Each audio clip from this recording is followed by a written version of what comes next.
명쾌한 해설을 해주실 뉴스 전문가 세 분이 오늘도 스튜디오에 나와 있습니다. 김효은 전 더불어민주당 상근 부대변인, 윤희석 전 국민의힘 대변인, 그리고 하종대 보도본부 선임 기자 세 분입니다. 안녕하십니까? 어서 오십시오. 안녕하세요. 네.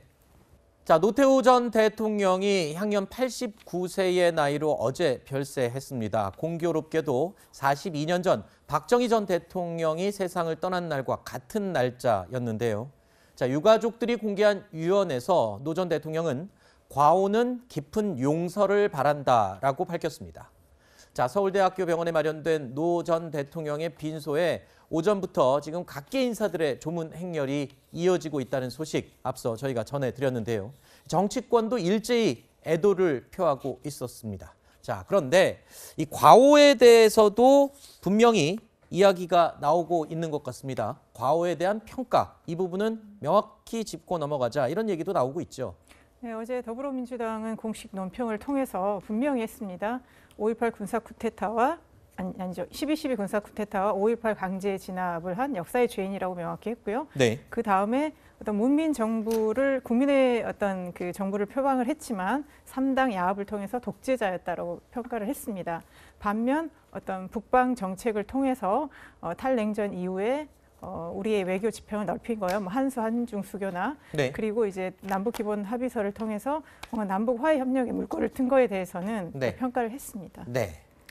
네, 노태우 전 대통령만큼 가장 박한 평가 그리고 가장 저평가된 전직 대통령이 있을까 싶습니다. 네. 물론 12.12 군사 쿠데타 그리고 5.18 강제 진압 같은 과거의 불행한 역사와 관련해서 이분의 책임이 당연히 크다고 볼 수 있습니다만은 재임 시에 했었던 공산권과의 수교를 통해서 우리나라가 국제사회에서 역할하는 범위를 넓혔던 그 부분, 북방 외교, 그리고 문민정부로 이어지는 군사정권에서 문민정부로 이어지는 한국 현대사의 큰 방향을 잡아주신 그 부분에 대해서는 마땅히 평가를 받아야 한다고 생각합니다. 네.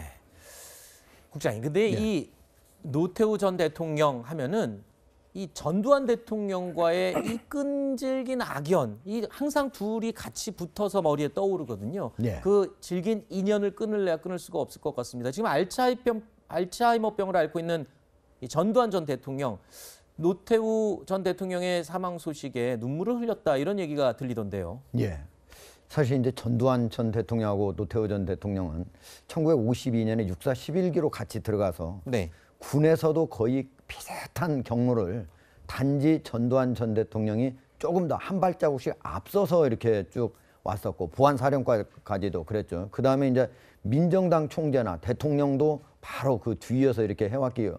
심지어 12.12 군사 쿠데타 이런 걸로 감옥에 갈 때도 같이 두 사람이 똑같이 구속이 돼가지고 똑같이 사면복권도 되고 이렇게 했기 때문에 일생을 같이 왔기 때문에 상당히 감회가 새로웠을 것 같은데 현재 이제 전두환 전 대통령도 알츠하이머병 상당히 네. 어려운 상태예요. 그래서 그 얘기를 듣고 말없이 애처롭게 눈물만 흘렸다 이런 얘기가 나오고 있습니다. 네.